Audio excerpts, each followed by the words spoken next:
LIC వారు first time 100 సంవత్సరాల వరకు మీకు టర్మ్ పాలసీని ప్రవేశపెట్టడం జరిగిందండి. ఈ పాలసీలో మీకు 100 సంవత్సరాల వరకు మీకు లైఫ్ ఇన్సూరెన్స్ కవరేజ్ చేయడం జరుగుతుందన్నమాట.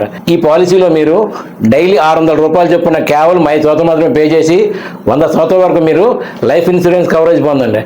I'm Satyanarayana Raju, LIC and KLS insurance sales officer, KPH branch, Kukatpally, Hyderabad. LIC వారి బీమా కవచ్ పాలసీ. ఈ పాలసీలో ఏజ్ ఎంట్రీ వచ్చేసి 18 సంవత్సరాల నుంచి 65 సంవత్సరాలకి పాలసీ ఇవ్వబడుతుందండి. ఈ పాలసీ నార్మల్ ఇన్సూరెన్స్ కవరేజ్ 2 కోట్ల రూపాయలు, అది 100 సంవత్సరాల వరకు మీకు ఇవ్వబడుతుంది అనమాట. ఇన్ కేస్ ఆఫ్ ఒకవేళ పాలసీ వాళ్ళ టర్మ్ మధ్యలో అంటే 100 సంవత్సరాల లోపల ఎప్పుడు రిస్క్ జరిగినా సరే, ఎనీ రిస్క్ జరిగినా సరే 2 కోట్ల రూపాయలు నామినీకి ఇవ్వబడుతుంది అనమాట. ఈ పాలసీ మీరు ఆల్రెడీ లెక్కను సార్ నా దగ్గర మీరు ఆనంద్ యాప్ ద్వారా పైన నెంబర్ ఫోన్ చేసి నా దగ్గర తీసుకోవచ్చును. బీమా చేయండి, ధీమాగా ఉండండి, మీ ఫ్యామిలీ ప్రొటెక్షన్ కల్పించండి. ఎల్ఐసితో